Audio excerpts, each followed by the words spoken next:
नमस्कार दोस्तों, मैं राहुल नेगी सक्षम एकेडमी के YouTube चैनल पर आपका स्वागत और अभिनंदन करता हूं। जैसे कि हम पिछले वीडियो में देख चुके हैं, हमने कार्तिकेयपुर राजवंश की स्थापना की थी, राजाओं के बारे में पढ़ा था।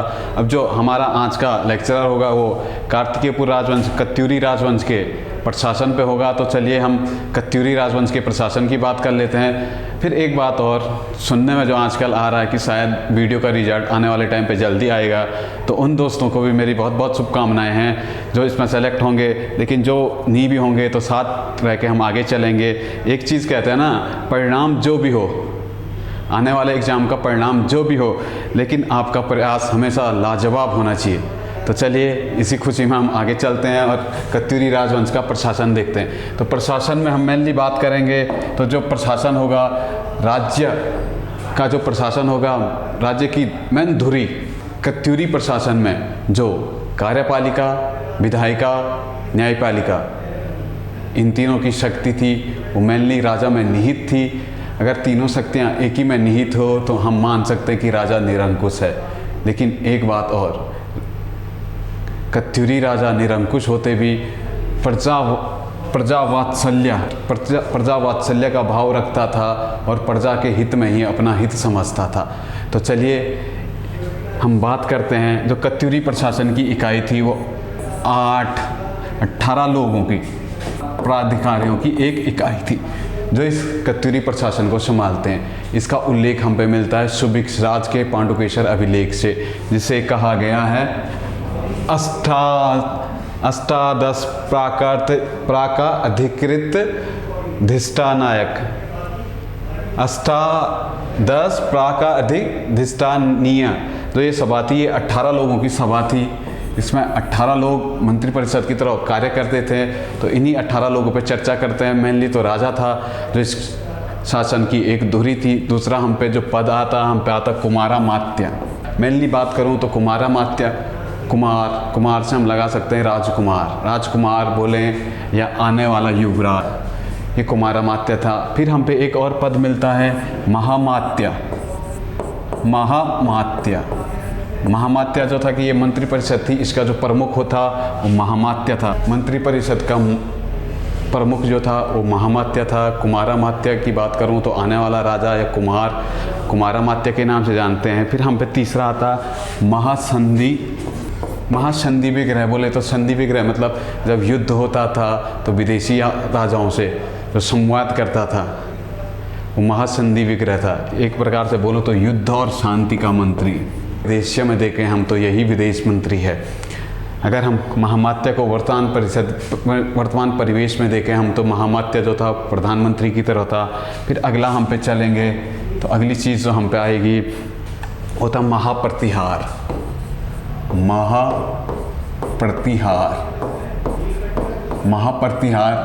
तो राजमहल।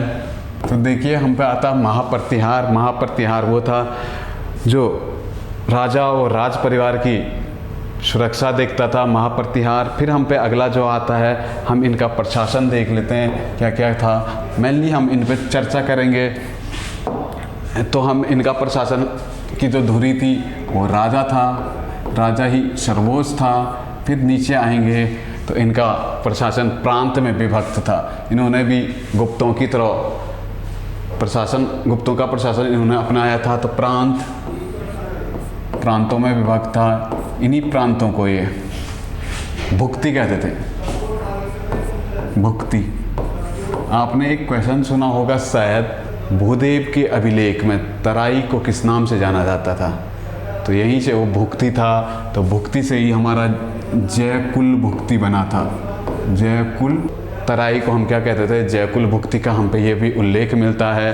फिर हम देखेंगे तो प्रांत के बाद जो अगला आएगा हम पे, इस भुक्ति का जो प्रधान होगा हम पे वो सामंत होगा। जिला आएगा, जिले को हम उस टाइम विषय के नाम से जानते थे। विषय, इसका जो प्रमुख होगा वो हम पे विषयपति होगा। तहसील, उस टाइम तहसील को कर्मांत कहते थे।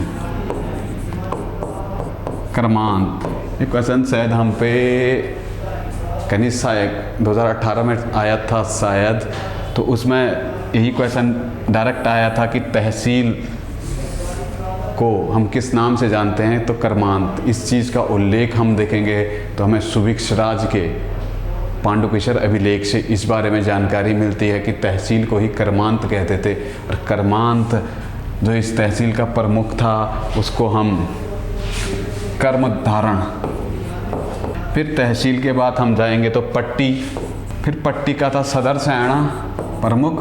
पट्टी के बाद गांव, प्रशासन की जो सबसे छोटी इकाई थी वो हम पे गांव थी। इसी गांव का जो प्रमुख था हम पे, वो आता हम पे महत्तम, यह इसलिए ही हम महत्तर भी के नाम से भी जानते हैं। ये चीज़ें हम पे इनके प्रशासन पे विभक्त थी। तो चलिए अब जो हम पे इनके पद और आते हैं। कत्यूरी राज्य था, इसे हम 5 विषयों में बांटते हैं। विषय, जिला, 5 विषयों में बांटा हमने। पहले देख लेते हैं इन्हीं विषयों को। जो 5 विषय हम पे थे, पहला कार्तिकेयपुर, ऐशाल भी एक विषय था इन पे। फिर हम आएंगे अंतरांग, तंगण का जो प्रशासन था, ये 5 विषयों में विभक्त था। 5 विषय भी बोले तो विषय उस टाइम पे जिले थे, तो ये थे उस टाइम के विषय। कार्तिकेयपुर विषय मेनली माने हम तो अलकनंदा नदी से गोमती नदी के मध्य जो तो हमारा कार्तिकेयपुर विषय था। ये मान लो तो जोशीमठ से हमारा बैजनाथ के बीच का जो रीजन था, मेनली माने तो हम बधान पट्टी वाला रीजन इस क्षेत्र में था, ये कार्तिकेयपुर का विषय था। फिर दूसरा हम पे आता ऐशाल बोलूँ या वर्तमान में देहरादून ये वाला रीजन बोलूँ, तो ये जो हमारा था देवप्रयाग से इधर वाला साइड, गंगा व यमुना के मध्य, गंगा और यमुना के मध्य वाला क्षेत्र, या ऐशाल बोलूँ तो वर्तमान में देहरादून उत्तरकाशी वाला रीजन इसमें आता है। फिर तीसरा चीज़ हम पे आता अंतरांग बोलूँ या मैं वर्तमान में श्रीनगर वाला क्षेत्र बोलूँ, जो भागीरथी और अलकनंदा के संगम के मध्य स्थित था ये वाला क्षेत्र, इसे कहते हैं अंतरांग। इसकी एक चीज़ याद रखना, अंतरांग बोलो या श्रीनगर वाला क्षेत्र। फिर हम पे आता है तंगणपुर मानो तो ये था गंगा व भागीरथी के संगम का ऊपरी क्षेत्र। ये ऊपरी क्षेत्र बोलूँ तो उत्तराखंड का बॉर्डर एरिया, जाड़ गंगा। वैसे तंगण का मतलब होता है भोटियों, तंगण को हम भोटियों से कनेक्ट करते हैं। जैसे तंगणपुर मुंशियारी को कहा था महाभारत में, ऐसे ही तंगण मतलब भोटिया से कनेक्ट चीज़ें रहती है। तो याद रखना कि तंगणपुर जो था ये मेनली जाड़ गंगा से चमोली के ऊपर जो भोटिया वाला रीजन है, इस क्षेत्र में को हम तंगणपुर के नाम से जानते थे। अंतरांग वाला मानो तो हम अंतरांग बीच में था, बीच में मानो तो श्रीनगर और देवप्रयाग वाला जो रीजन था अंतरांग में आता था। अलकनंदा और भागीरथी के मध्य संगम का मध्यवर्ती क्षेत्र जो था अंतरांग में आता था। मायापुर मानो तो हरिद्वार वाला क्षेत्र, हरिद्वार और तराई भाबर वाला जो रीजन था हमारा, वो मायापुर में था। ये थे हमारे कत्यूरियों के 5 विषय। इन विषयों से भी शायद क्वेश्चन बनने के चांसेस हम पे हैं, तो थोड़ा बहुत आप इन चीज़ों को नोट कर लीजिए। फिर हम चलते हैं आगे। तो हम पे कत्यूरियों के विषय के बाद हम जो बात करेंगे हम, तो कत्यूरी राज्य था कत्यूरियों की सेना पे, क्योंकि कत्यूरियों का राज विस्तृत था। तो विस्तृत होने के साथ साथ इतने बड़े राज्य में प्रशासन चलाना कोई आसान बात नहीं थी, इसलिए कत्यूरियों की सेना भी शक्तिशाली थी। तो इसी सेना पे बात करते हैं हम। तो कत्यूरियों की सेना पे बात करेंगे। इस सेना को 4 भागों में बांट देते हैं। में थी पैदल सेना, गज सेना, अश्व सेना, घुड़सवार सेना, ये मैं कहता है ऊष्ट सेना, मतलब ऊँटों की सेना। तो कत्यूरियों की जो सेना थी इसे 4 भागों में बांट देता हूँ। सेना 4 भागों में थी, जबकि हम इससे पहले हम जब तालेश्वर पौरव राजवंश पे बात करते तो वहाँ पे हम पे सेना 3 भागों में थी। वहाँ पे हम ऊँट सेना का कंसेप्ट हम पे नहीं था। तो यहाँ पे हम पे आता है ऊँट सेना बढ़ जाता है। तो जो पैदल सेना था इसका प्रमुख जो हम पे मिलता है गौलमिक सेना का प्रमुख था। जो पैदल सेना था इसका प्रमुख हम पे गौलमिक आता है। वहीं हम तालेश्वर से इसका तुलना करें तो वहाँ जैनपति का उल्लेख हम पे था। दूसरा हम पे घुड़सवार सेना, घुड़सवार सेना का जो प्रमुख था हम पे वो अश्व बलाधिकृत जो घुड़सवार सेना का प्रमुख होता था हम पे वो अश्व बलाधिकृत होता था। फिर तीसरा हम पे गज सेना थी।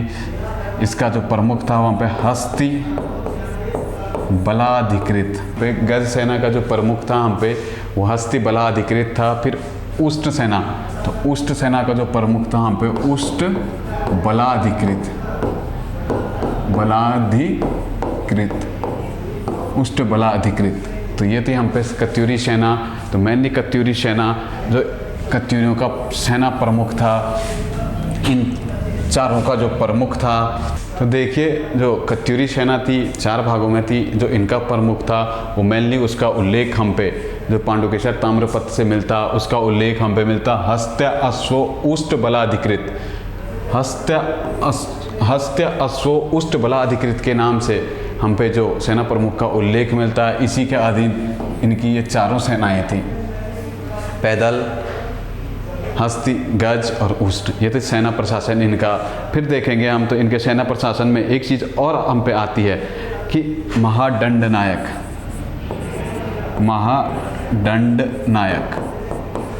महादंड नायक बोलूँ तो वर्तमान परिवेश में देखें तो हम पुलिस व्यवस्था से दंड कौन देगा, तो पुलिस। वैसे तो अब तो न्यायालय देता, लेकिन उस टाइम पुलिस व्यवस्था पे ये होता था।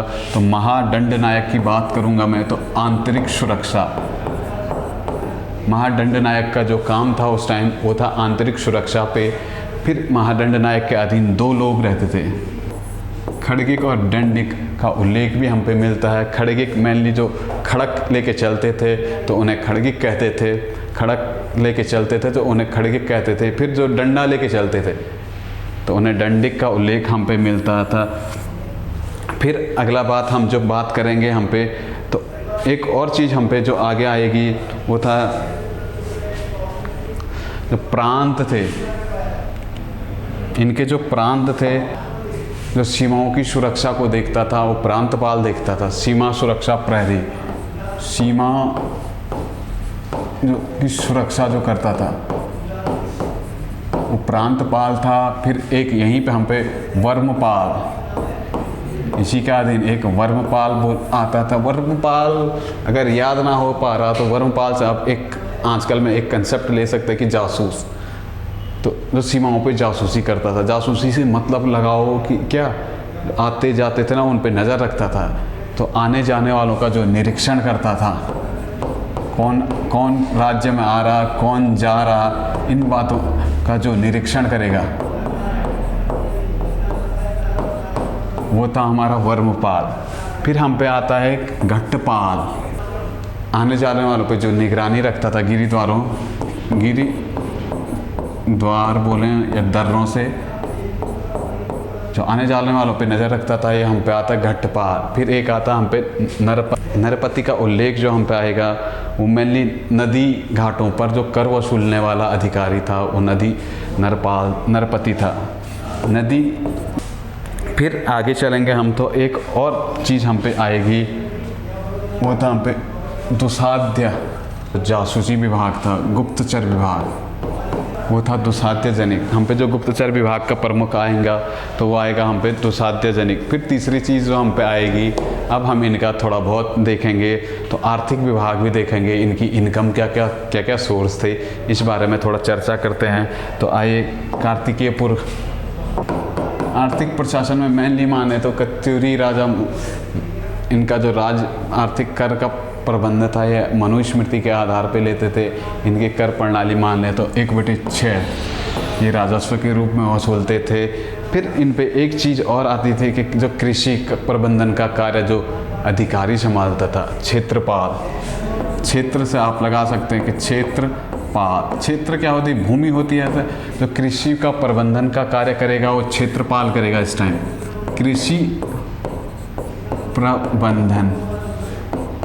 कृषि प्रबंधन का कार्य जो उस टाइम करता था वो करता था क्षेत्रपाल। उस टाइम की ये स्थिति थी। फिर एक और था जो इसी टाइम कृषि भूमि की माप करेगा जो, तो इसे कहते थे हम प्रभातार। अगर आपको ये चीज़ याद ना हो पा रही प्रभातार, तो एक चीज़ कंसेप्ट बना लीजिए कि तार। उस टाइम जो भूमि की मापते थे हम उसको तार लेके मापते थे, तो तार में मापते थे, इसलिए तार से याद रखेंगे कि प्रभातार की औपचारिक रिकॉर्ड रखने वाला अधिकारी जो था उसे हम कहते थे उपचारिक। तो ये थी हमारी इन पे कृषि व्यवस्था पे ये चीज़ें हम पे आती है। फिर एक और चीज़ हम पे जो आएगी वो था खंडपति, इम्पोर्टेंट बन जाता है। ये वन, उत्तराखंड क्षेत्र में वन भी बहुत थे, तो खनिज व वन्य संसाधनों का जो प्रमुख था उसे हम खंडपति के नाम से जानते हैं। फिर इनमें देखिए भूमि मापन की इकाइयाँ देखें तो हमें तो कत्यूरी काल में जो हमें माप की इकाई मिलती है वहाँ पे द्रोण माप, कुल्य माप मिलती है। तो एक द्रोण था इस टाइम, एक द्रोण था इस टाइम ये 32 kg का था, 32 kg, 32 किलो का एक द्रोण होता था। एक कुल्य माप बराबर 8 द्रोण होते थे। तो आप 32 गुणा 8 कर लीजिए तो इस हिसाब से आप पे आंसर आ जाएगा। 32 गुणा 8 तो 8 दूना 16, 8 तियाँ 24, तो 256 kg। तो कुल्य माप और इसकी सबसे बड़ी माप जो कत्यूरी काल में थी वो खारी माप थी। तो ये चीज़ इन पे थी। फिर आप चलेंगे तो कत्यूरी को उत्तराखंड स्थापत्य का स्वर्ण काल कहा जाता। स्वर्ण काल तो वही होता है कि स्थापत्य का सर्वाधिक विस्तार जो इस टाइम हुआ था वो कत्यूरी काल में हुआ था। तो कत्यूरी काल में हम पे एक नई शैली, कत्यूरी शैली, मंदिर निर्माण की जो शैली हम पे आएगी वो थी कत्यूरी शैली। कत्यूरी शैली पे बात करूं तो कत्यूरी शैली हम पे एक बुक आती है वास्तु शिरोमणि स्थापत्य कला पे स्थित एक बुक है जो उत्तराखंड की स्थापत्य कला के बारे में हमें जानकारी देती है। ये जो लिखी है ये शंकर देव ने लिखी है। पृथ्वीपति शाह के दरबार में थे शंकर देव, वास्तु शिरोमणि इनकी बुक है। तो इनमें इन्होंने कहा कि कत्यूरी कालीन जो कत्यूरी ने नागर शैली को अपनाया था, लेकिन नागर शैली के साथ साथ इन्होंने स्थानीय संसाधनों का भी विकास किया और इन्हीं संसाधनों को जोड़ते हुए इन्होंने एक नई मंदिर निर्माण की शैली अपनाई, वो थी कत्यूरी शैली। तो कत्यूरी शैली के जो मंदिर थे, मेनली 2 प्रकार के मंदिर हमें इस शैली में दिखाई देते हैं। एक है 2 मंदिरों का हम पे कंसेप्ट मिलता है, छत्र शिखर मंदिर और दूसरा हम पे मिलता है शिखर युक्त मंदिर। तो छत्र शिखर बोलूँ या इसे हम पैगोड़ा प्रकार भी कह सकते हैं, एक प्रकार से पैगोड़ा शैली, ये पैगोड़ा शैली के मंदिर थे, जबकि हम इसे पाषाण शैली कह सकते हैं। छत्र शिखर थे, इन मंदिरों का मेनली देख ले थोड़ा बहुत। इस पे जो छत्र शिखर मंदिर थे उस टाइप के थे। ये मंदिर, ये गर्भगृह, फिर ये ऊपर गया, इससे लकड़ी का ये छत्र था, ऐसे इस टाइप का आपने मंदिर देखे होंगे। तो ये वाला तो इस टाइप के जो मंदिर हम पे मिलेंगे, मेनली जागेश्वर का मंदिर हम देखते हैं, जो जागेश्वर का हो गया, केदारनाथ का मंदिर भी हम पे इसी प्रकार का मिलता है। फिर बैजनाथ में जाएंगे तो हम इसी प्रकार के छत्र युक्त मंदिर मिलते हैं। मेनली इन पे जो इस्तेमाल होगा वो पत्थर और लकड़ियों से मंदिर बनेंगे। पत्थर और लकड़ी के जो मंदिर बनेंगे हम पे कत्यूरी कला के, वो मिलेंगे छत्र। फिर शिखर युक्त मंदिर, तो इस मंदिरों में केवल पत्थर का ही प्रयोग होता था, पत्थर का प्रयोग होता था। ये मंदिर ऐसे थे नीचे से, तो फिर ऊपर जाते थोड़ा धीरे, फिर इन पे ऐसे ही पत्थर थे, पत्थरों से ही ढका रहता है। ये पत्थरों पे नक्काशी होती थी इस प्रकार की। तो आपने ऐसे छोटे छोटे मंदिर देखे होंगे पंचायतन शैली के अंतर्गत, छोटे छोटे एक पत्थर के ऊपर ऐसे ढका हुआ पत्थरों से मंदिर जो था। मेनली छोटे मंदिर हम देखें तो हमें आदबद्री, द्वाराहाट साइड ऐसे छोटे छोटे मंदिर मिलते हैं। ये थे हमारे शिखरयुक्त मंदिर। फिर एक बात और इनमें जो हम पे आती कत्यूरियों में कि इस शैली के मंदिरों में केदारनाथ कत्यूरी शैली का मंदिर है, फेमस हम पे है। फिर जागेश्वर हम पे कत्यूरी शैली का मंदिर है, फेमस है। फिर हम पे गोपेश्वर का गोपीनाथ मंदिर कत्यूरी शैली का मंदिर है, फेमस है। और बागेश्वर और बैजनाथ मंदिर भी हम पे कत्यूरी शैली के मंदिर हैं। फिर इनकी राजस्व व्यवस्था थोड़ा छूट गई थी हमसे, कत्यूरियों की राजस्व व्यवस्था। तो कत्यूरियों की राजस्व व्यवस्था थी, मेनली राजस्व कर 1/6 था। ठीक है, कत्यूरियों की राजस्व व्यवस्था में राजस्व कर 1/6 था। क्षेत्रपाल अधिकारी कृषि भूमि की माप करता था। फिर हम पे आता है एक